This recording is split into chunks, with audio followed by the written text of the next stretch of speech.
Fala pessoal, bem-vindos a mais um episódio do RSB Cast, com oferecimento da imobiliária RSB Imóveis. E já aproveitando, queria pedir já para você que está nos assistindo aí, aperta o sininho aí, clica para receber as notificações, para cada vez que a gente lançar um novo episódio você receber. E já aproveita e já curte também esse episódio aí, para não perder tempo, porque o episódio de hoje vai ser muito bacana, né, Júnior? Vai ser top. Vai ser um episódio aí bem diferente. É isso aí. Nosso convidado hoje é um campeão aí internacional de balonismo. Seja muito bem-vindo, Murilo. Opa, muito obrigado pelo convite, Robson Júnior.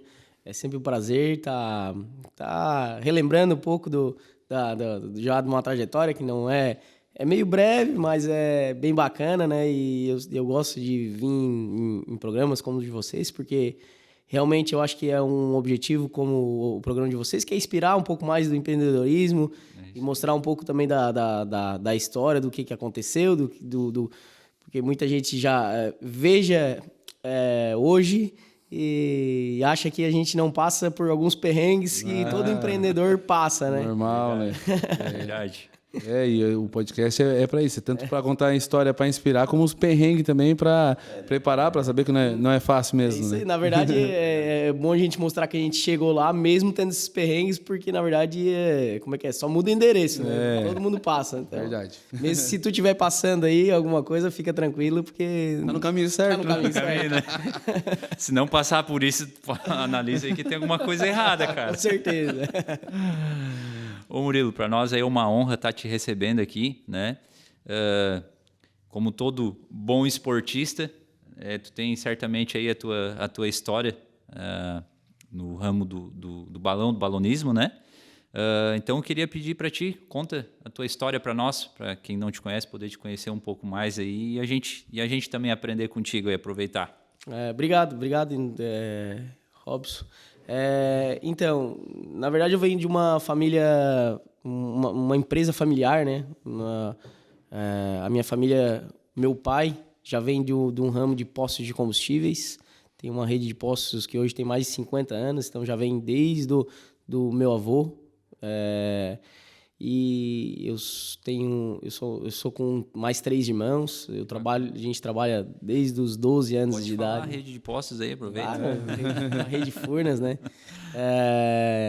Então, eu acredito que como o nosso pai já nos botou ali para realmente no trabalho, já realmente para nos demonstrar o valor que o dinheiro tem, né? Que eu acho que é muito importante isso hoje na criação. Hoje a gente não tem, tanto nas redes escolares, a gente não tem uma matéria específica de economia, mas eu acho que nas próprias famílias hoje, principalmente da nossa região, eu acho que isso é bem batido. E eu acho que a minha família foi algo que foi bem estipulado e bem estudado, mesmo que dentro de casa. Então começou bem lá no início, com 11, 12 anos eu já comecei a trabalhar, mesmo sem muito o que saber de fazer, que eu acho que é uma dúvida que todo adolescente tem, né? Mal adolescente era, 12 anos. Sim. Na época eu lembro que eu atendia no posto de combustível, eu era frentista, muito, né? A gente veja o quanto um frentista ouve. Sim. Coisas, né? Eu me lembro de um dia que eu tava abastecendo um senhor de moto, e era bem no início, e aí tava ali abastecendo, e ele pediu que fosse, tipo, R$10 ou R$12, que era bastante, ia encher quase o tanque, uma moto. E aí eu colocando, só que eu tava um pouco nervoso, porque hoje é digital as bombas de combustível, mas antes tu tinha que ficar na mão, né? tu tinha que olhar e não podia passar, porque senão quem ia ter que pagar era o próprio frentista, né? Então ali eu fiquei de olho na bomba, e ele pediu aqueles 10 ou 12 reais e fui olhar, e molhou a calça do cara. Mas esse cara me deu um tapa. Que perrengue. Mas vocês imaginem, né? Eu ali olhando o cara me pediu... Pra não passar, né? Pra não passar. E aí... Passou no tanque, encheu o tanque, derramou na calça do cara, e o cara ia trabalhar, e o cara me deu um tapa, assim, acho que talvez para, porque tá... Te liga! Acho que aquilo ali ficou tão marcado, você imagina, eu tinha 12 anos, isso Ficou marcado literalmente, né? Talvez mais pra ele. Então, várias, né? Isso é só uma história lúdica que aconteceu, mas várias. Então, eu comecei ali, realmente, ali na pista do posto, e aí vi várias coisas acontecer, várias coisas que podem acontecer em qualquer comércio, né? Mesmo ali dentro do posto, mas qualquer comércio pode acontecer. Passei ali depois para os 16 aos 17 anos, fui gerente de um posto, gerente, talvez não deu certo, mas de qualquer forma eu tentei. Fui gerente de uma loja de conveniência. E tudo isso com aquela certa dúvida sempre de se realmente era isso que eu queria. Na época também estudando, fiz 1 ano e meio de engenharia civil, né? E foi algo que, claro, tudo que a gente faz... Mas isso era algo que tu buscava ou era algo que veio... Então, Mais incentivado pelos pais também? Não foi pelos pais, na verdade foi algo que eu vi que poderia ter um futuro ali nesse porque o normal, por exemplo, o que realmente eu poderia fazer era administração. Eu achava algo que não ia... Na realidade não era muito que tu gostaria de fazer. Tu foi Exatamente, na verdade eu ia chegar que foi 1 ano e meio de aprendizado pelo fato de eu estava aprendendo alguma coisa me levou, mas realmente eu me sentia como eu estava num lugar que não era o meu. Não era o teu lugar. Eu ia então todo dia para Criciúma, na Unesc, cursar engenharia civil, até que um dia eu cheguei e falei, não é isso, não adianta. No fim, o cara acaba... Tu perde um tempo, né? O É. tempo é vida, se tu for olhar Sim. hoje. Então, pelo tempo que tu foi fazer, que ficou 1 ano e meio que tu foi lá e não era o que tu queria, realmente é uma coisa que o cara tem que pensar. Eu te falo isso porque eu fiz vestibular para Direito, como segunda opção Arquitetura, e fiz 2 semestres, aliás, de Administração. Não, nada a ver. Chegou no meio do caminho, eu vi... Poxa, eu já tinha negócios em andamento, tudo... Aí, um certo dia, eu sentado lá, eu digo, nossa, cara, o que eu tô fazendo aqui? Tipo assim, parece que deu um estalo assim, eu acordei, não é isso que eu quero, cara. É um erro, na verdade, de fazer algo que tu não se identifica, né? E tu perde tempo, cara. Assim, eu perdi... Falo que eu perdi mesmo, porque eu para mim, o ensino ainda, pelo menos ali, eu achei muito arcaico. E muitas vezes tu vai imaginando que é uma coisa e depois, quando começa a fazer, tu vê que é totalmente diferente daquilo que tu imaginava, né? Exato. Ainda mais, né, pra ti. Eu acredito que... às vezes acorda a tempo de saber sim, para, né? Vamos supor que tu conclui toda a faculdade e tal, né? É o tempo que eu acho que é uma das coisas que mais acontece, né? Muita gente que faz aquilo, às vezes até por investimento dos pais. Eu quero ter um filho dentista. É por isso que eu perguntei, na verdade, porque às vezes é muito incentivo dos pais, né? Não, o pai nunca foi tão assim, ele sempre quis que eu fizesse uma faculdade, mas não em si qual. E aí, nesse meio tempo que eu já estava meio que assim, não é o que eu quero. Eu lembro bem também, isso foi bem marcante para mim, que eu estava indo para casa, morava em Balneário Gaivota, e passei na frente da igreja matriz ali de Sombrio, né? Na avenida. E lá tinha uma faixa, assim, do lado da igreja matriz. Era Instituto Federal de Santa Catarina. E aí tinha novo curso, Gestão de Turismo. Pô, eu pensei, pode ser que seja, né? Pode ser que você ache ela legal. Sim. Gestão de Turismo. Que legal, cara. Vou lá. Fui lá, fiz a minha inscrição, fiz uma prova lá que era bem um texto para fazer, e aí consegui, entrei, primeira turma, 2011, e fui lá, 5 anos, e cursei tudo, e isso parece que, para mim, foi como abrir um leque, né, dentro da minha... Mas assim, Murilo, o que te chamou atenção no fato do gestão em turismo? Assim, tu é uma pessoa que sempre gostou de viajar ou sempre teve curiosidade? Não, longe disso. Eu sempre gostei um pouco de organizar e fazer um pouco de logística das coisas, sabe? Entendi. De estar sempre... bem isso, bem uma logística talvez tanto de pessoas, uma certa gestão... E também eu gosto muito de trabalhar com sonhos. Trabalhar com o teu sonho. saber o que tu quer fazer e ir lá e realizar aquilo. Sim, entendi. Então, mas assim, talvez na hora eu não pensei em tudo isso que eu esteja falando. Talvez isso foi à medida que eu fui fazendo. Mas realmente eu vi, uma faculdade que era aqui do lado de casa. Eu ia todo dia para Criciúma. Olha, falou em perder tempo. Além de perder tempo, era ir para Criciúma todos os dias, né? Que eu fazia na Unesc. Aí, abri uma faculdade em Sombrio, uma faculdade que é federal, é um instituto. E era turismo. Na área que tu gostava mais também? E claro, né? Tinha 16, 17 para 18 anos. Sim. Também queria tomar uma gelada. Então, aproveitar um pouco. Aproveitar um pouquinho. Então, e vou falar para vocês, isso foi muito importante também, essa parte também de recreação, que o cara... muito network, muita cabeça que eu abri, um leque de negócios... esses dias eu falei ainda pra minha esposa que eu acho que eu tenho um problema, porque eu olho pras coisas e me dá vontade de ver se... isso aqui... Podia abrir um negócio aqui. Mas, claro, quando me lembro Mas, na verdade, é a cabeça do empreendedor, na verdade. Ver a oportunidade, né? Mas, claro, né? Depois o cara começa a pensar, não, eu acho que melhor não tem tanta necessidade assim. Ou, quem sabe, deixa para outra pessoa. Mais pra frente. É que o cara entende que, ao mesmo tempo que te dá vontade de fazer isso, tu também sabe que o processo para ter sucesso em tudo que tu vai fazer é desgastante, né? O que é mais desgastante não é nem o processo de chegar lá. É tu chegar lá e ter um... Como é que é? Bater um muro na tua frente, né? Como é que é? Tu chegar e realmente desistir, isso certo. É o desgastante, né? Tu não conseguir chegar lá, eu acho que é o mais desgastante. Não é nem tu trabalhar. Porque se tu vai trabalhando, que tu tem a esperança de chegar no sucesso, eu acho que isso... Te motiva, dá muita motivação. Verdade. Agora, se tu chegar e não conseguir ou saber, aí isso vai ter uma desmotivação maior, né? Mas voltando lá pro processo lá da faculdade, desculpem por estar saindo então. Eu cheguei lá e aí isso me abriu um leque, porque eu acho que isso é um pouco da universidade. Eu acho que até a universidade saiu para um lado que não deveria, de questão de ideologias e tal. Sim. Mas acho que sem necessidade, o negócio de universidade é o que é o universo mesmo. Então é o universo que tu não conhece da tua casa.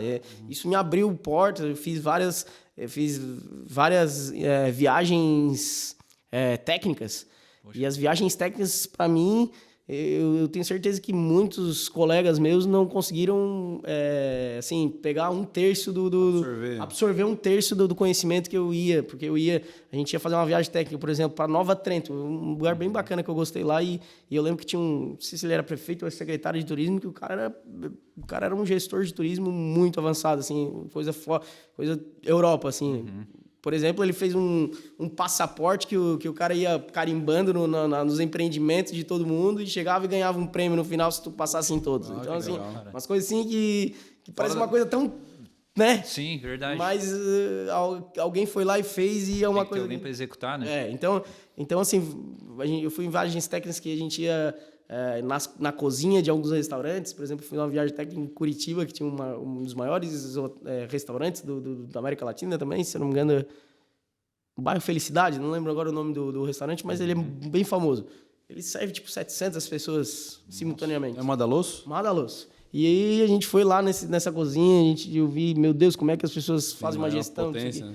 Se uma cozinha num restaurante, que eu já tive restaurante também, já vi o quanto tem uma incomodação, quanto dá um nível de brigas com cozinha, com garçom. Então, eu vi tudo isso, vi a parte de hospedaria também, a questão de hotel, que também é algo bem legal. E voltando na parte do sonho, que o pessoal, quando vai viajar, é diferente de tu estar em casa e querendo economizar ou fazendo alguma coisa. O pessoal tá lá para viver. Então, às vezes não importa nem o que tu vai pagar, e sim eu quero receber. Então, né, hoje eu trabalho com turismo e eu sei que o meu produto não é barato, mas quando eu pouso e pergunto: "E aí, galera, valeu a pena?", o pessoal brilha o olho e só falta falar bem assim: "Não, eu pagaria o dobro se tu voasse mais", sei lá. Pela experiência, na verdade. Pela experiência. Então, a gente começa a pegar esses pontos, e eu acho que a minha faculdade de gestão de turismo me abrangeu, me abriu realmente um leque. E na época não foi nem pelo fato do voo em si, não tinha nem ideia que ia começar isso, mas foi a parte do sushi que eu estava te dizendo. Na época eu estava gerenciando o restaurante das Furnas, que também é do meu pai, e tava legal, não tava, foi um negócio que eu gostei bastante, apesar de ser uma coisa bem cansativa, assim, porque é um negócio que tu tem que ir, e ali tem um movimento bem sazonal, então tu teria que tentar... a minha meta maior era equalizar o movimento por causa da sazonalidade. Então, a gente tinha muito movimento na volta de feriados e tal, porque o pessoal ia para as praias e voltava para o Rio Grande do Sul, passava ali, bombava, não conseguia dar conta de atender, tinha mal, qualidade ruim. E, fora isso, o movimento baixo, eu precisava fazer uma feijoada, algum evento para aumentar. E numa dessas, deu oportunidade que um primo meu, casado com uma prima minha de Florianópolis, tem um sushi muito requisitado lá em Florianópolis, Sushi Bistrô. E ele, não sei da onde eu fui lá fazer um curso de sushi.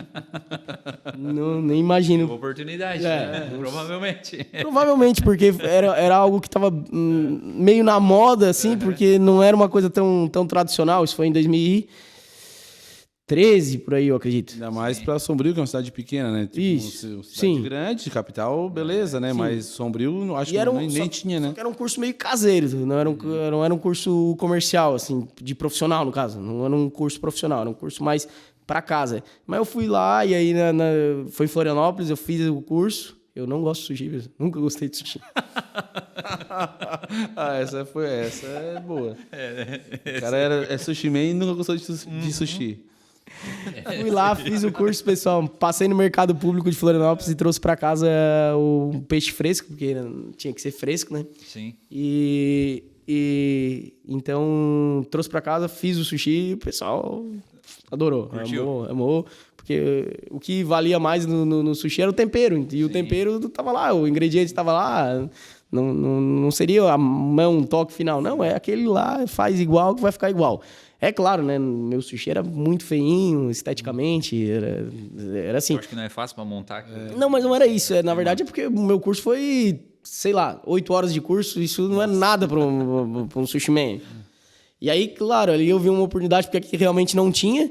E o pessoal gostou do sushi. E eu dei muito sushi pra muita gente. Eu ia na casa do pessoal, vou levar sushi. Eu lembro que uma vez eu fui levar na casa de uma prima e derrubei a bandeja de sushi dentro do carro. Olha. Aí, tipo assim, era muita gente de cobaia. Na verdade. Sempre foi, tá no balão, foi assim. Agora tu imagina.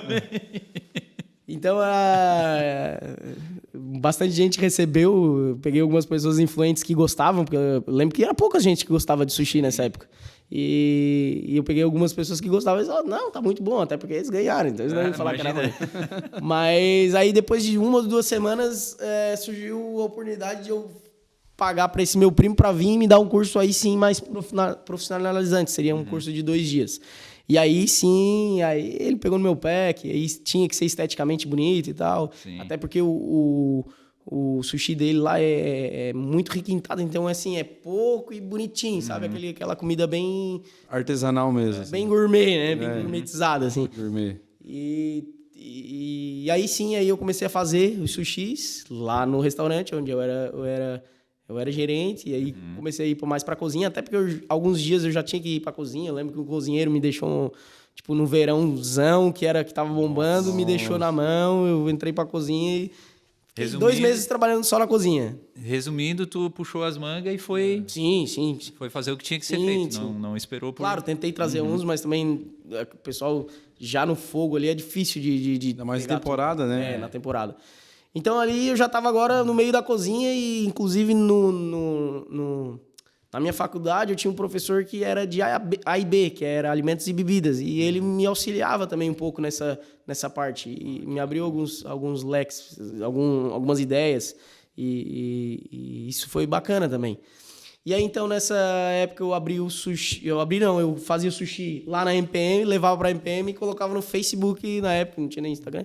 Eu colocava lá no Facebook, ó, hoje a partir das 8 horas tem sushi. Acho que era na quinta e na sexta, uma coisa assim. Nem queria trabalhar no sábado, na quinta e na sexta. Aí na quinta e na sexta, só que era assim, eu botava que era às 8h15 não tinha mais. Opa. Aí tu viu que o negócio Aí eu comecei a fazer 100 peças. Bacana. Aí o pessoal chegava lá e me enchia o saco. E aí, chegava lá, aí, não tem sashimi. Aí tive que começar a aprender a fazer sashimi. E assim foi, aí fazia 300 peças. Aí fazia e vendia. Foi até 9 horas da noite, das 8 às 9. Aí fiz 1000 peças. E agora não vai, igual vai faltar. Aí, beleza, ficou até meia-noite, mas chegou no meia-noite, tinha só umas pecinhas ali, ó. Foi tudo. Então, eu vi que abriu o mercado. Abriu um mercado, no caso. Né? Aí eu pensei, bem, quer saber? Eu vou lá, vou aproveitar toda essa estrutura do restaurante aqui, que era no caso das Furnas. Sim. E comecei a fazer os sushi. Se eu não estou enganado, era na quinta e sexta. Não lembro se era na sexta ou no sábado, mas também não tinha fé. E começou a bombar o negócio. Eu comecei com um bifezinho. Eu lembro que tinha um bifezinho de sobremesa, que é um bifê gelado de sushi. Um bifezinho pequenininho que eu usava. E aí, mesma coisa, foi começando a acabar. Eu fazia lá embaixo. Começou a lotar lá embaixo. E era legal que no restaurante, porque não tinha só sushi. Muita gente, como não gostava de sushi... Tinha variedade, Tinha fritura, tinha esquinha. Muita gente comia esquinha. Às vezes também na família nem todo mundo gosta. Daí verdade. Uma coisa, outra. Nessa época, os homens eram muito... Era mais coisinha... A mulher que levava e o cara dava uma experimentadinha. Aquela coisa... O homem é mais resistente. Não, prefiro um bom churrasco. Daí experimentou um, na semana da que vem comeu 2. Aí acabou assim. Ninguém mais segurava. Então, começou isso e aí começou a lotar. Toda quinta e sexta o estacionamento lotava do restaurante. E foi mais ou menos, se eu não me engano, 3 anos, assim. Eu mantive... Foi provavelmente 2013, 2014, 2015, provavelmente. Poxa, legal. Deu super certo, então. Deu. E aí veio a concorrência. Eu lembro que na época veio o Neves Sushi, em Sombrio. E aí deu uma coisada. Na época eu meio que dei uma balada, porque eu acho que não estava acostumado com isso, como a gente estava conversando antes. Mas passou e... É o mercado, né? E é um mercado. Eu abri ele e o pessoal ouviu. E depois veio outros até. E foi muito legal que eu fui para Balneário Gaivota em 2 verões ótimos. E, inclusive, num me ajudou muito para comprar o equipamento pro balão. Olha só. Aí, Foi algo que alavancou para... Contribuiu para o que agora se faz, assim, né? Só que, claro, né? Esses 2 verões, quando eu converso com a Cássia, que ela estava me ajudando, foi 2 verões, assim, que para nós a gente não existia verão, né? Era trabalhado Trabalha muito. Assim, imagino. Para não dizer às 8, das 9 da manhã e às 3 horas da manhã eu tava mandando os bêbados ir embora, assim, não acabava a cerveja. E eu tinha que mandar, vamos galera, vamos que amanhã eu preciso acordar cedo para fazer de novo. Não, então tem toda aquela logística também de peixe, porque é um peixe fresco e tal. Então, pro sushi tem que ser um peixe fresquinho, né? E era muita peça que vendia, era muita peça. O Murilo, e o engraçado não, né? Mas é o que a gente... já é uma coisa bem perceptível há muito tempo, mas a gente vê que para quando a pessoa tem um sonho, um objetivo, alguma coisa, tudo o processo que antecede antes normalmente é uma escola para depois onde vai chegar, né? Tudo te ensina, te prepara para aquilo que tu quer fazer. Por isso que não dá para dizer que a faculdade lá de gestão de engenharia civil foi uma perca de tempo, verdade. Porque querendo ou não, pode ser em alguma coisa te preparou, né? Pode ser que uma regra de 3 ali eu devo ter aprendido lá na aula de cálculos do primeira fase de engenharia civil. Mas muito bacana, é que como a gente tem conversado com muitos empreendedores, então a gente tem percebido isso, né? Sim. Que toda a história, o que antecede até a pessoa chegar no destino, bom, era isso aqui que eu queria fazer, né? Que eu acho que não existe um ponto de chegada, eu acho que não existe o topo, porque tu tá sempre querendo construir alguma coisa, né? Então, não creio que o empreendedor chegue e diga assim, pô, cheguei aonde eu queria chegar, porque tu tá sempre almejando algo mais. Se tu chegou, um exemplo, a 10 voos num sábado, no próximo talvez tu vai querer chegar a 15, no outro chegou a 15, vai querer chegar a 20. E aí tu vai multiplicando. É assim que o empreendedor vê dessa forma, né? Sim, Ponto de chegada. Então, em 2015 eu me formei piloto e aí em 2016 eu fiz meu primeiro voo lá em Praia Grande. Aí, não te interrompendo aí, mas tu fechou O meu nesse sushi? meio tempo o sushi Depois quando de ter feito... Deixa eu lembrar. Desculpe, mas eu acho que eu comecei a fazer os meus voos... Em paralelo? Em paralelo. Ah, entendi. Em paralelo. Tocava 2 negócios juntos, Isso. então. Aí na época que eu fechei o sushi, se eu não me engano, eu fui fazer o evento na Gaivota, que me tomou bastante tempo e eu acredito que eu tava meio que em função disso. E daí nisso, eu tinha uma colega que já era guia em Praia Grande. E ela sempre falou que eu já estava em função do balão, porque eu tinha conhecido uma equipe e me deram acesso, a gente fez churrasco. E na época eu tinha um dinheirinho guardado que era do sushi e eu me formei piloto. E então daí eu fiz o meu primeiro voo lá em 2016 em Praia Grande, por causa dessa menina que me chamou lá para fazer esse voo. Que legal, cara. Para me conhecer. E quando eu fui, foi assim um casamento perfeito, né? O balão em si, que é aquela tranquilidade, e olhava para um lado os lindos cânions, mais de 1.000 metros, natureza, e do outro lado a gente via o Oceano Atlântico. Então, foi um casamento perfeito, né? Bacana. Até hoje ainda se mantém. E aí, a partir daí, em 2016, 2017... Só que, claro, em 2016 eu fazia 2 voos por mês. Nossa. E aí, trabalhava com sushi. Aí, 4 voos por mês, 5 voos por mês. Começou a ter 6, 7, 10 voos por mês. Mas aí daí eu larguei o sushi... E comecei a me... Mas tu começou foi por esporte ou foi alguma coisa eu entrei por hobby. Eu entrei o teu ponto de partida foi esse, então? Eu entrei por hobby, porque queria participar do Festival de Torres, que era a minha referência. Mas então tu já tinha um objetivo. Nesse ponto aí já era alguma como coisa que tu almejava, então. Eu ia no Festival de Torres com o olhar de quem queria estar lá. Podia ser como equipe, talvez. Nunca me desejei muito ser o piloto, porque talvez seria algo tão distante para mim, porque eu acho que era realmente para muitas pessoas. Então eu sempre olhava do alambrado para fora, olhava do alambrado, mas queria estar lá com a mão na massa do negócio. E aí quando eles passaram, por exemplo, para vocês verem como é importante tomar uma cerveja também. Eu tava tomando uma cerveja no bar. No bar não, desculpa, no posto, lá na MPM. E aí no caso eles passaram e tava voltando de um campeonato brasileiro, que era em Piracicaba, 2015. E aí voltaram lá e eles tomaram cerveja, eu paguei a gelada pra eles e, pô, os caras com camiseta do balão... Eu pensei, tu já admirava eles, na verdade, né? Porque... Eu pensei, vocês não são daqui, vocês são de São Paulo, os caras daqui. Sim. Não, gente, eu pensei, mas nem sabia que tinha aqui. E até a época, falava de balão aqui, era balonismo, ponto. Uhum. Sim.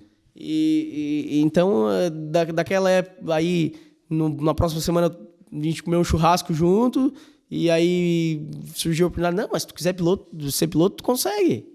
O principal tu já tem, eu lembro que eles falavam, da caminhonete. O resto... E aí foi assim, eu tinha esse dinheiro guardado, claro, o cara vai trabalhando, vai conseguindo, e aí me formei piloto, não tinha balão ainda, me formei piloto. E aí, nisso, o meu pai me ajudou também. Uhum. Ele comprou meu primeiro balão, que é o balão em si, a parte de cima, que é o Remax, que era o Red Furnace, aquele que tu conhecia. O azul com preto e vermelho. Azul, branco e vermelho. Vermelho, né? E na época... E aí eu consegui, com essa vez que eu fiz o sushi na praia, eu consegui comprar a parte de baixo, que também é tão cara quanto o balão. É o cesto. O cesto, e os tanques e o maçarico. É um kit. Não é um kit, tu tem que comprar tudo separado, mas de qualquer forma é tão caro que quando a gente vê já parece o balão em si, né? Não, mas é o balão, o maçarico e o cesto e os tanques. Agora, falando em balão, não te cortando, cara, mas eu acho engraçado. É algo que chama atenção, né? Eu lembro que eu acompanhei, eu acho que o primeiro balonismo que eu fui, quem me levou nem foi os meus pais, cara. Foi uns amigos deles que eram de Caxias. A gente já morava aqui em Paços de Torres. E aí eu sei que eles me levaram. Eu era criança, eles tinham um netinho que era meu amigo e tal. E eu fui. Eu acho que eu tinha o quê? 8 anos de idade, foi a primeira vez que eu fui no balonismo, mas é algo que para quem é criança, se para adulto já é, tu imagina para quem é criança. Cara, eu lembro que eu fiquei assim, mais encantado, cara, encantado. O balonismo aqui em Torres tem 32 anos, então, você imagina, participou com certeza quem é aqui da região, tanto de Torres, Passo de Torres, ou até de Balneário Gaivota, eu ia pra beira da praia de Balneário para ver os pontinhos, pra vocês terem uma noção. Então, não tem quem não ficou marcado com algum dia veio na infância. Eu olhava aquilo assim e dizia, pá, que legal, coisa admirava, mais, né? coisa... Aí um dia tive a oportunidade até de patrocinar, tive um balão com a nossa logomarca lá da RSB Imóveis, tive a oportunidade de fazer um voo. É muito legal. Foi também. Cara, é demais, cara. É uma experiência assim, ó. Aproveitando já, depois, ó, procura um Murilo aí quem querer fazer um voo, galera. É único. Eu já fui único. Patrocinado pelo Ross, pra quem não sabe. Lembra do festival? Verdade, teve um festival regional, meio que aqui acho que era do pessoal da Federação Gaúcha, que na época eu era da Federação Gaúcha. E eu voei com a faixa acho que era o balão vermelho aquele, né? O balão vermelhinho. Foi o vermelho, né? E na época eu fiquei em segundo lugar, se eu não me engano. E quem ficou em primeiro foi um cara de São Paulo, que os paulistas dominavam o meio do nosso meio, na verdade, o balonismo. Então não tinha para eles e eu fiquei em segundo. Isso foi em 2017. Acho que foi 17? 2017, dezembro de 2017. E em abril de 2018 eu me consagrei campeão. Foi minha terceira, para vocês verem, foi legal, né? Porque em 2016 eu participei a primeira vez do festival, 2016, 2017 e em 2018... 2016 foi o primeiro festival internacional de balonismo que tu participou? Foi isso? 2016, porque eu me formei em 2015, em outubro de 2015. Em 2016, meu primeira participação, 2017, segunda. Terceira participação, eu fiquei em primeiro. Era um menino prodígio do ramo do balonismo, né? Piloto de balonismo.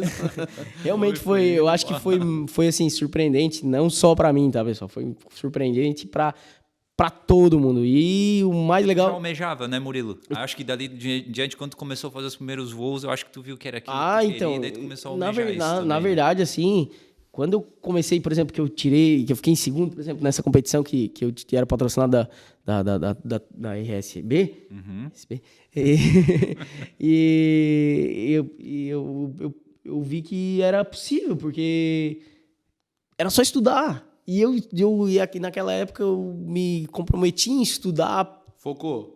E parece que falando assim, ou pensando no balão, como assim estudar? Só estudar a competição. Estudava a competição, por que os caras vão bem e a gente não? E estudei. E aí, como eu fui campeão em 2018 do festival, isso instigou muito aos outros pilotos aqui da região em conquistar também e que dava para chegar lá. Viram que era plausível chegar no auge, em ser campeão, por exemplo. E no outro ano o Murilo Hoffman foi campeão. Foi bem legal. Murilo Hoffman de Torres. De Torres, me lembro. Então, eu tenho certeza que como eu cheguei lá ao topo, eu consegui trazer todo mundo, dar um puxãozinho de orelha em todo mundo e vir junto, né? Talvez, não sei se eles têm essa visão, mas eu tenho certeza que isso aconteceu. Nessa época, nesse festival que ele ficou em primeiro, eu fiquei em terceiro. Ainda peguei pódio, ainda foi bem bacana. Provavelmente eles pensaram, pô, o Murilo começou faz 3 anos, já foi campeão. E nós aqui já estamos aqui a um baita... Com essas palavras. Com essas palavras. E nós estamos aqui, e a gente... Não, e a gente está aqui, né? Não estou desmerecendo. A gente está aqui, a gente nasceu aqui. Sim. Então, a gente nasceu dentro do... Pô, o Murilo Hoffman é um cara que... Ele foi meu instrutor e o cara...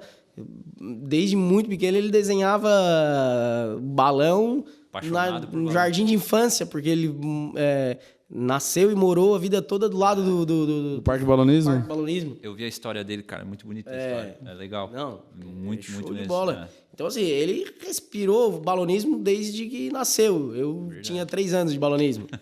Então, assim... Aí instiguei a turma. Deu uma chacoalhada na turma. É verdade. Mas, claro, né? Eu acho que também... tu tinha falado antes sobre chegar ao auge.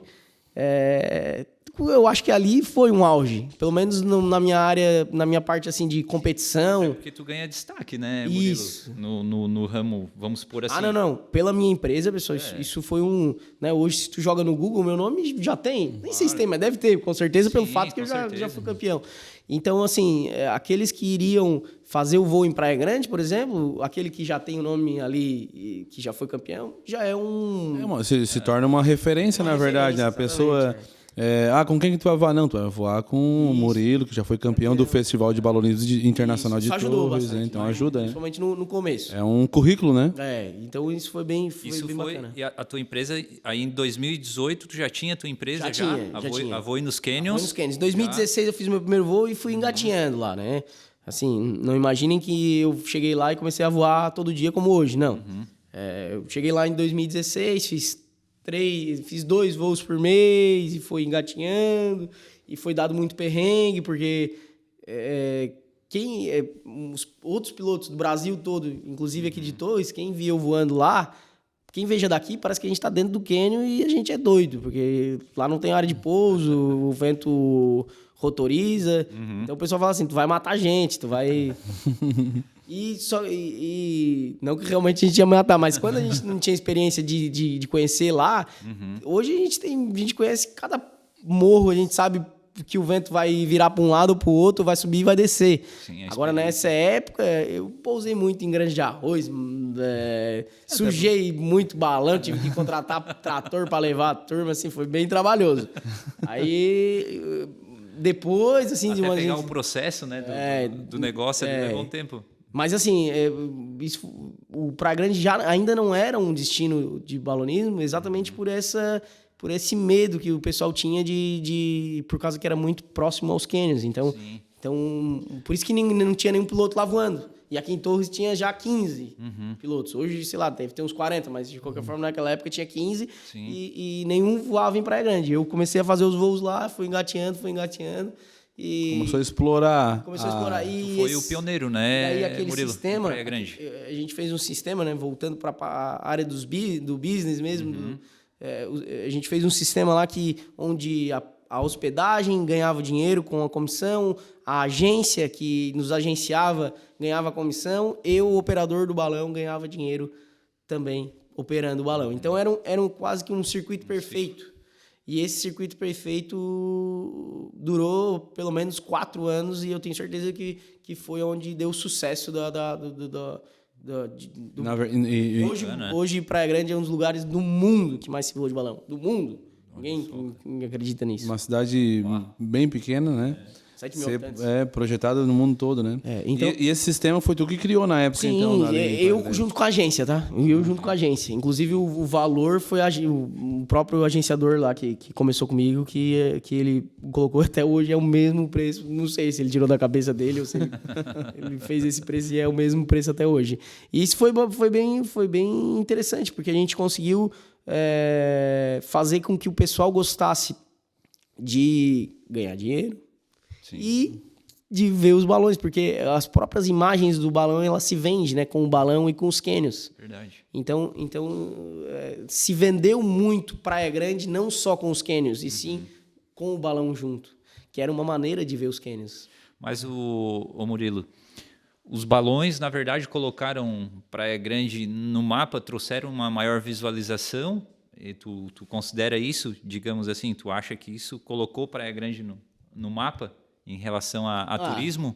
Ou já tinha antes? Eu acho que eu sou... Para a gente entender melhor. Na verdade, eu sou cúmplice de algo, então eu não posso tá dizendo isso. Porque quando eu cheguei lá, já tinha um público turístico, né? Pode ser que com certeza não era tão grande quanto é hoje. Eu acho que o que foi de mais benéfico e o que deu tanto sucesso de Praia Grande com o balão foi o acesso e visual dos cânions a bordo do balão, que é um transporte, não um transporte, mas é que uma vista panorâmica muito mais fácil do que tu fazer uma trilha de 6 horas para entrar dentro do cânion. Porque Praia Grande, na verdade, antes era mais esporte radical, né? Escalada, rapel, trilha, esse tipo de coisa, né? Exatamente.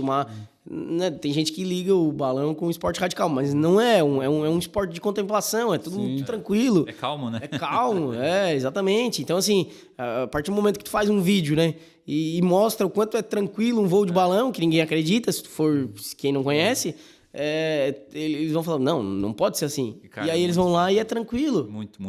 Primeira vez que eu fui assim, foi uma das coisas que me chamou muito a atenção. Tu voou na Gaivota aquela vez, né? Primeira vez que foi? Foi na com o Lucas, Gaivota, com o Diego. com o Diego Bueno. Foi a primeira vez, primeiro voo de balão foi Eu lembro lá. que falou assim, eu voei hoje, Murilo. Cara. As caminhonetes, adesivado, tava bonita aquelas caminhonetes. Não, pra te ver, aí era um sonho, não era sonho de criança talvez, mas de repente quando eu vi aquilo eu digo, poxa, que legal, imaginando quando criança que eu olhava, quando que eu me imaginei que eu ia fazer a bordo do balão e eu fiz parte da equipe de resgate, cara. Mas eu fui por diversão daí, aí eu fui pra brincar. Era a equipe mais preparada, porque tinha 2 caminhonetes. Mandei adesivar 2 Hilux. Lindas. Pra dentro. E tava com... Acho que tinha até uns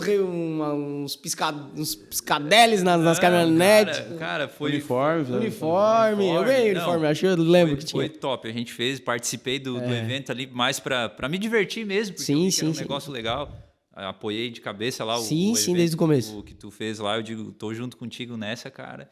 Porque eu sabia que ia ser um negócio bacana. E foi, de fato, pra mim foi que um a gente tá falando, né, pra gente ilustrar, quem não sabe, em 2016 a gente fez... 2016? 2016? Ou 17? Não, foi 16. A gente fez um evento que foi o Festival de Balonismo de Balneário Gaivota. Gaivota, o primeiro. O que a gente não pegou dinheiro nenhum da prefeitura, né? Foi todo um evento privado. Né? Tu vai ver em Torres, o pessoal na época ele fazia um evento que tinha 40 balões, gasto em torno, sei lá, de 3 milhões, coisa assim. Nós não gastamos nem R$1 da prefeitura. E o pessoal ainda reclamou porque a gente... Né? O pessoal reclamou porque a gente pisou no campo de futebol. São coisas que... Mas ficou marcado, na verdade, lá o evento, né? lá ficou muito legal. E eu vejo o Murilo como realmente um sonhador, porque na época que ele foi fazer o evento, eu pensei, o cara tem que ter muita raça e coragem para fazer um evento daquela proporção, sem nem... Porque é algo novo, né? O próprio comércio da região, então... E se tu vê, né? Espantado, né? Poxa, mas para quem vê, claro, né? Hoje tem o barba e tudo, mas na época eu tinha, sei lá, seus 19, 20 anos, não sei se tinha isso, poderia ter 19, eu acho. Uhum. E eu chegava nas imobiliárias, como eu cheguei lá na tua que eu não te conhecia, sim. Foi aqui, inclusive, que a gente marcou uma coisa, e eu cheguei, conversei contigo e pedi dinheiro. Uhum. Pedi, acho que foi R$1.000, se eu não me engano. Foi isso aí. E mostrei, assim vai ser assim, e a gente vai botar lá uma tenda e tal, e os stands, e cada um entrou com valor, e a gente arrecadou, e esse valor eu mediei gás e uma ajuda de custo para os pilotos, e a equipe, cada piloto veio e fez os voos, e foi bem bacana. Teve até Night Glow ainda. Night Glow acho que foi o momento mais... Pô, tu tem ainda aquela... Tem uma foto, cara. Não era foto. Não é? Tem um áudio, uma senhora acho que de 90 e poucos anos. Tu vai lembrar disso. Verdade. Me recordo, cara. A senhora falando que era uma das coisas... Ela tinha... Eu tenho 90 e poucos anos, né? Aquela vozinha. E é a coisa mais linda que eu já vi na minha vida. Quando tu imagina, a mulher tem 90 e poucos anos e é a coisa mais linda que ela viu na vida. Mas que é bonito mesmo, né? A gente bota aquela música. Cara. Que pena. O locutor daquela vez já faleceu, Nelson. E ele dava uma emoção. Uma emoção, porque a gente coloca uma música ali e fala, a magia dos balões, a gente vai iluminar agora. E aí iluminava os balões, acendia. Imagina, né? Uma senhora de 90 e poucos anos, ela deu uma entrevista, não lembro se era pra rádio ou foi alguma a imobiliária que fez algum... Não, foi pra rádio. Foi pra rádio, né? E aí eles gravaram aquele trecho da entrevista dela. E ela falando, eu tenho 90 e poucos anos e tô aqui, é a coisa mais linda. E era o Night Glow, imagina. Não, realmente foi um evento incrível. Assim, acho que Balneário Gaivota, acho que foi um espetáculo, na verdade. Foi uma ideia bem legal, assim, pra mim, porque a ideia de Eu nunca fui muito de confiar no serviço público, né? Eu nunca fui lá, por exemplo, na prefeitura e pedir, não, a gente vem aqui e me dá esse dinheiro pra gente fazer. Sim. Não vai dar certo. Então eu fui no que tava mais bombando na época, que era, acho que até hoje ainda é, mas de qualquer forma não tinha tanta, mas já tinha as maiores, né? E mostrei e a gente fez aquela feira imobiliária.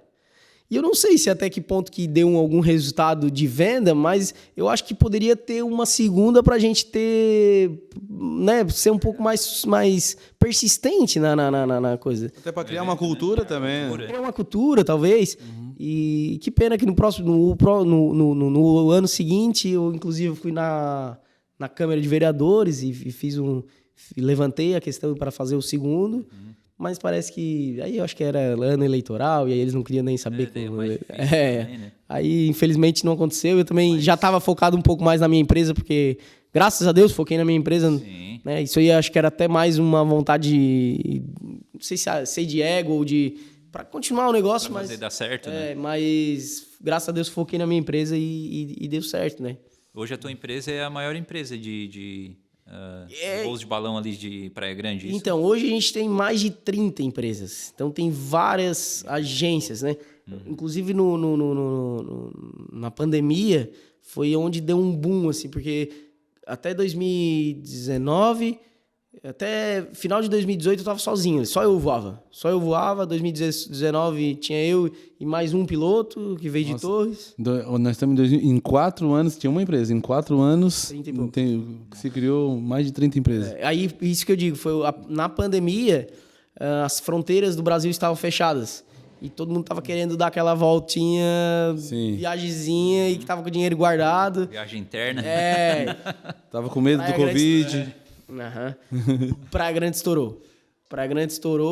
Mas, na verdade, foi depois um pouquinho, porque teve um mês de fechado, que inclusive eu voltei com o sushi em 2020. Pegou o gancho. Eu não sabia o que ia acontecer, não sabia se realmente ia voltar algum dia. Eu preciso trabalhar. Eu voltei com o sushi, eu voltei a fazer delivery. E tinha falado na minha vida, eu nunca mais vou fazer sushi. E nessa última vez eu falei, eu não vou falar isso. Se precisar, voltamos. Quem não sabe.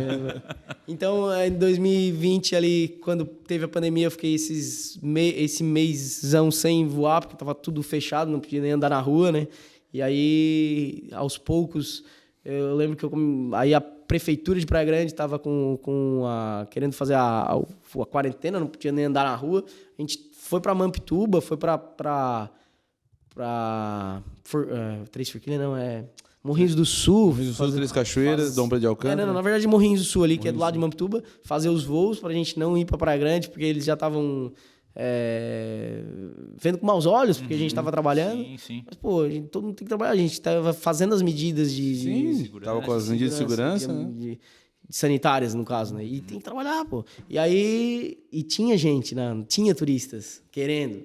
Então, a gente começou... Só que logo que abriu as portas... Claro, tomando todos os cuidados. Eu lembro que a gente ficou durante o ano usando máscara. Na época eu botei até uma cortina no cesto. Era uma cortina transparente. Sim. E dali a gente trabalhou. E aí, com isso, das fronteiras trancadas, muita gente foi para Praia Grande. Aí faltou hospedagem, faltou restaurantes. Voo de balão. Faltou voos. Abriu muito mercado. E aí, só que entrou demais. Sim. Aí entrou demais e abriram as fronteiras. Aí a gente teve aquela leve queda de demanda e hoje está até se mantendo, assim. Claro, dividiu muito, né? Como eu havia falado para vocês, eu tive 15 balões, já tive que aposentar 3. O que aposentar? É usar ele até o final, né? Ele vai começando a apodrecer de tanto que tu usa. Já aposentei 3 e tem 10 lá, pelo menos, que eu opero. E hoje não opero com todos eles. Mas já chegou a operar com eles? Já operei com todos eles. Já levei simultaneamente mais de 80 pessoas voar simultaneamente. É muita gente. Que legal, hein? É bastante. E hoje, então, sábado e domingo, tu vai em Praia Grande e tem mais de 35, 40, às vezes quase 50 balões voando simultaneamente. Então, isso provavelmente... Tudo mais ou menos na mesma hora, assim? Não? Sempre no nascer do sol. Sempre no nascer do sol? Nossa, então fica maravilhoso, né? Aqueles dezenas de balões voando é maravilhoso. Todo mundo ama, né? E sobre as empresas, então, as primeiras se destacaram mais, que foi eu, o João, que foi o segundo aí lá, e outro que tinha outra empresa de turismo e foi também pro balonismo. E agora já tem outras que talvez já se igualaram também, acho que não tem como a gente mensurar qual é maior, qual é menor. Até porque no começo eu tinha várias parcerias com pousadas. Sim. E as mesmas, às vezes, compraram balões ou fizeram mais baratos. Aquela velha lei do comércio que não tem lei. É verdade. Ô Murilo, mas tu te considera um apaixonado por balões, por né? balões, com certeza. Eu pude ver até que tu tem até uma tatuagem ali. Na verdade, essa tatuagem é uma réplica do... Ó, ela começa daqui. Vou mostrar lá, pessoal.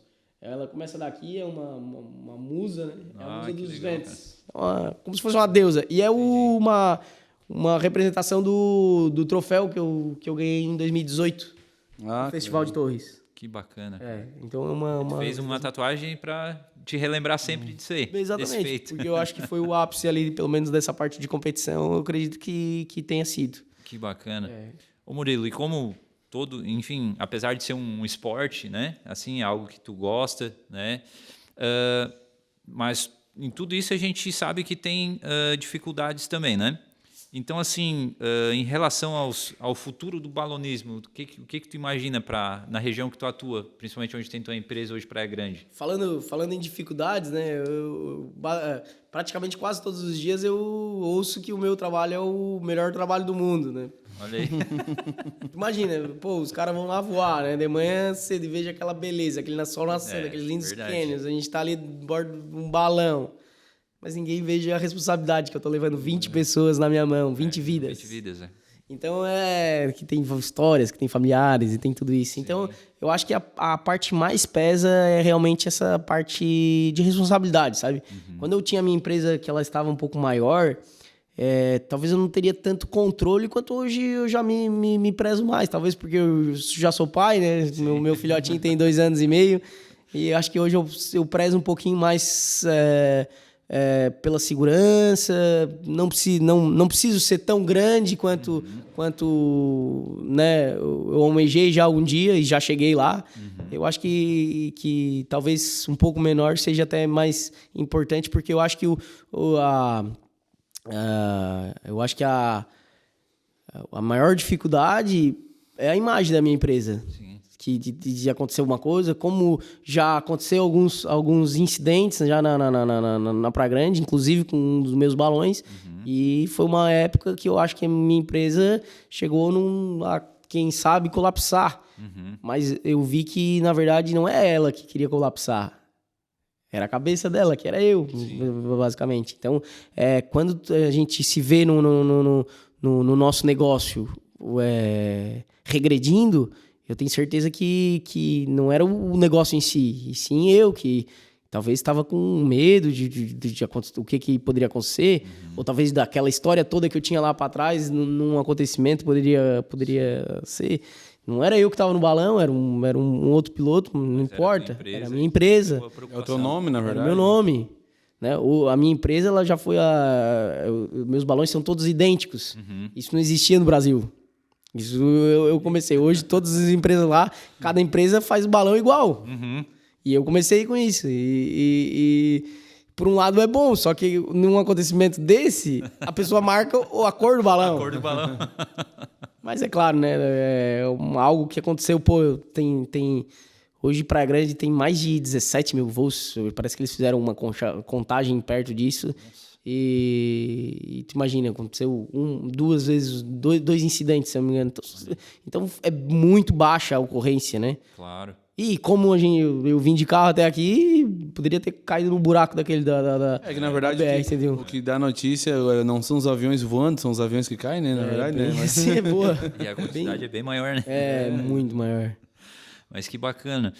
E como eu tinha te perguntado ali sobre o futuro, o que tu espera do futuro Então, acho que balonismo? Eu acho que o balonismo, ele na Praia Grande, eu acho que ele não tem mais fim. Eu acho que ele é algo que sempre vai... Nunca se pensou em algum evento específico? Pra Praia Grande? Praia Grande? Já. Principalmente o prefeito já levantou várias questões sobre essa. Já vieram me chamar para fazer lá no começo e eu não fui a favor, na verdade.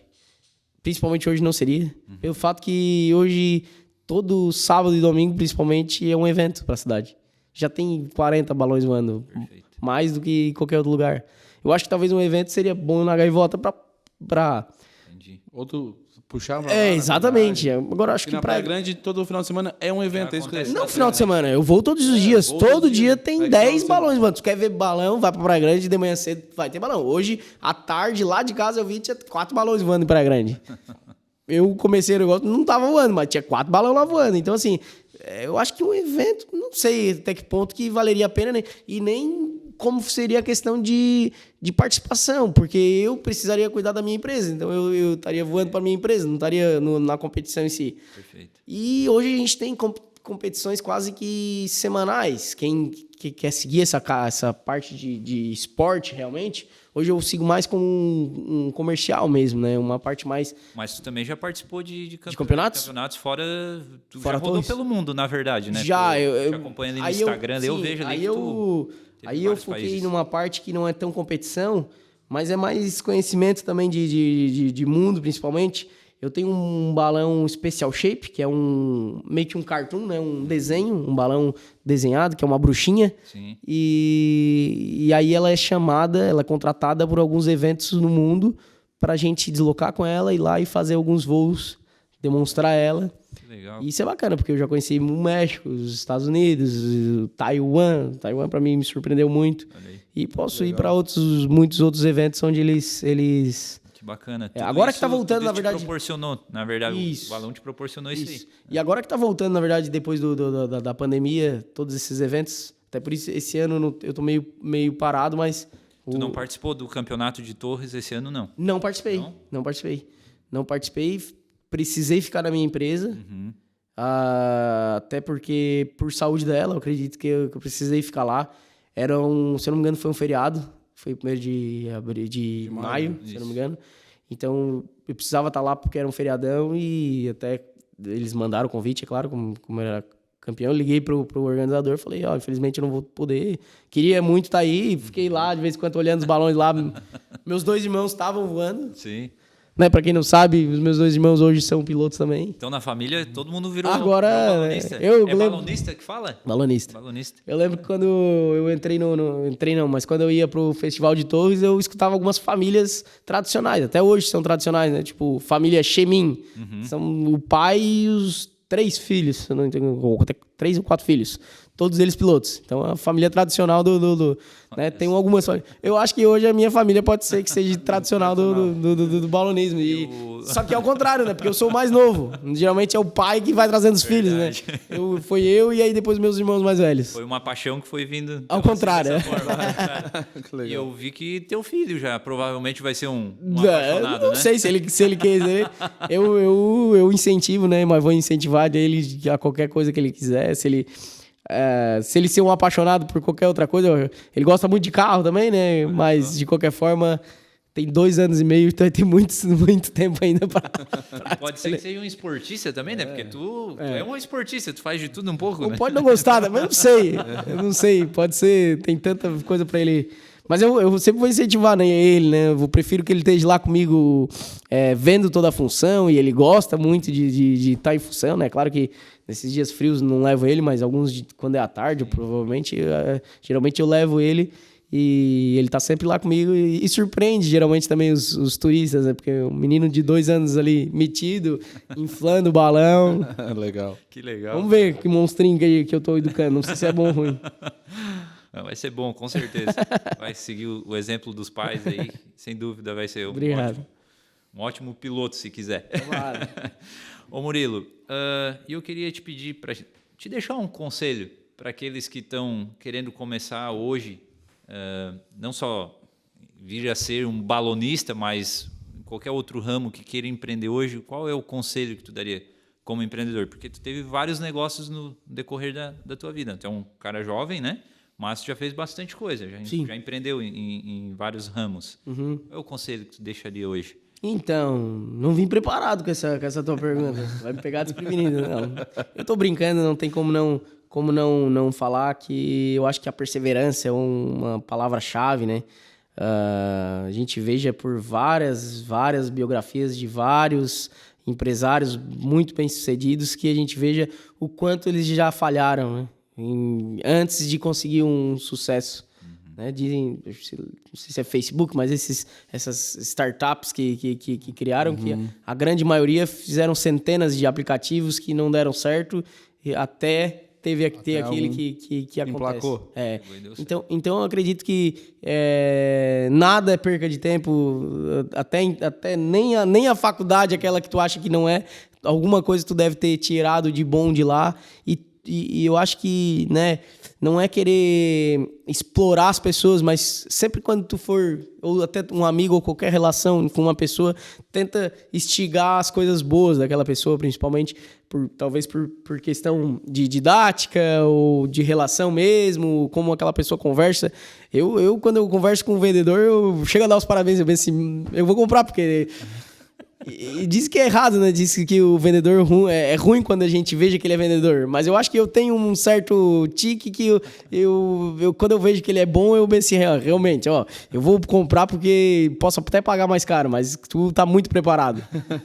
E vendedor tem isso, que se tu não tiver perseverança, tu desanima, né? Quantas portas que o cara tem que bater pra dizer não. Inclusive naquela vez do festival, tu imagina quantos nãos tu levou, né? Quantos nãos.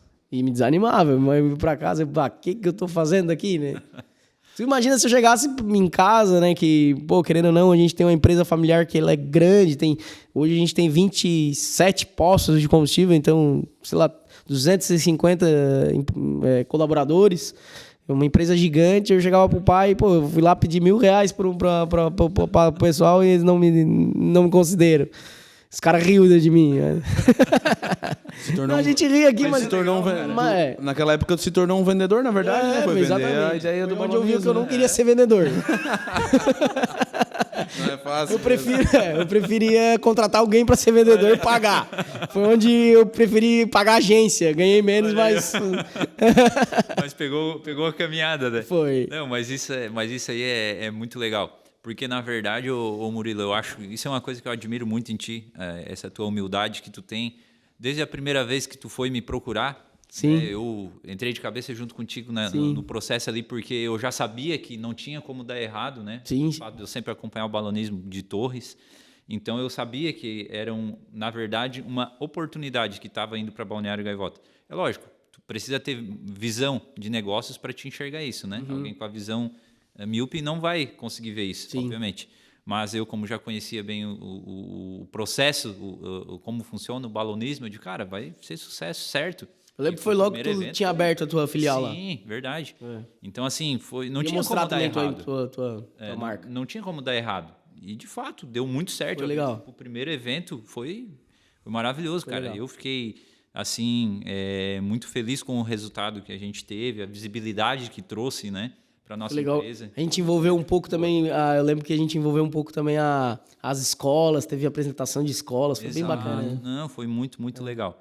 Então, quero também te dar os parabéns aí pela tua empresa hoje, que eu tenho como referência, vou nos Canyons hoje, é referência em Praia Grande, tenho certeza disso, né? Eu acho que não só em Praia Grande, no Brasil. No Brasil. No Brasil, né? Afinal, nós estamos falando aí de um campeão internacional de balonismo, né? Que moral, né, para nós aqui, né, receber, né? Para nós, inclusive, é uma honra. Obrigado. Honra minha em estar aqui conversando com vocês e contando um pouco da minha história, né? Quem sou eu para contar um pouco de história? Eu gosto de, principalmente, vir nessas entrevistas para ficar marcado. Quem sabe um dia eu vou lá, o Zay tiver 12 anos, eu vou ver se vem aqui. Vem aqui e veja o que eu falei aqui, ó. Verdade. Mas é bacana, Murilo, a tua história, porque vai incentivar outras pessoas, né? Às vezes até alguém que pensa, poxa, eu quero, né? Gosto de balão, queria voar. Às vezes a pessoa até pode depois te procurar, conversar, né? Enfim, se informar contigo. O objetivo do nosso podcast é esse aí mesmo, ajudar pessoas, né, a encontrarem pessoas que são do ramo, enfim, as pessoas se conectarem. Esse é o nosso objetivo. E deve ter muita gente também que deve estar ouvindo a gente agora que não tem nada a ver com balão e não quer nem saber de balão, mas eu acho que é bom eles pegar como um grande exemplo, assim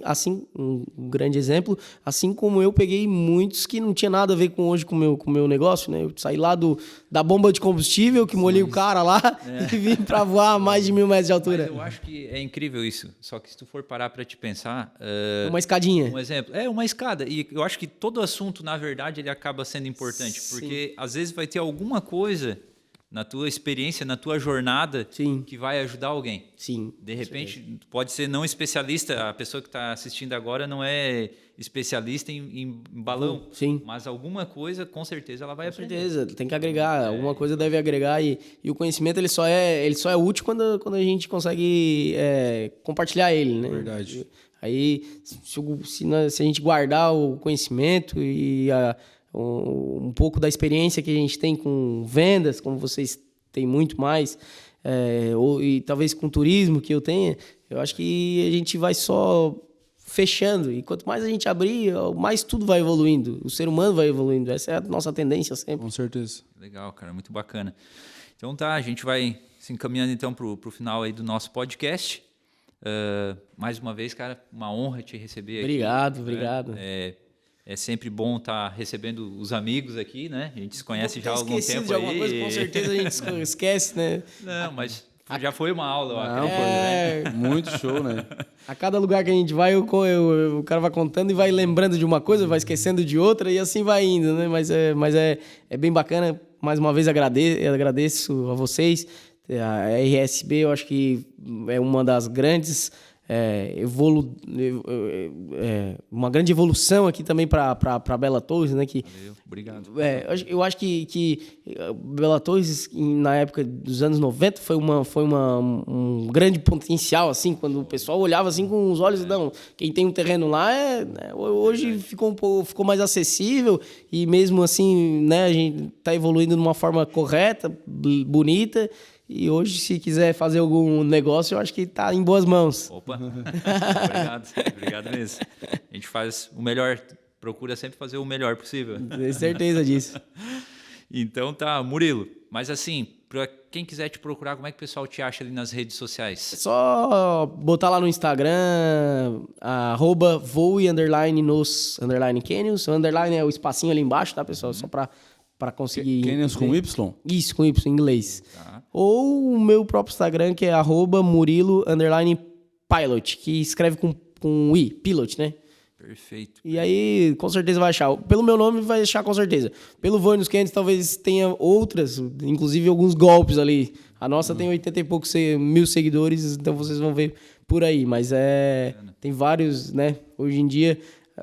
a tecnologia veio para bem, mas como veio para mal também, tem muita gente que usa para mal. Então, tem vários golpes ali que foi criado, então tem vários nomes bem parecidos. Bacana. Então tá, pessoal, é isso aí. Hoje a gente recebeu aqui Murilo, o empresário, empreendedor, proprietário aí da empresa Voe nos Canyons, né?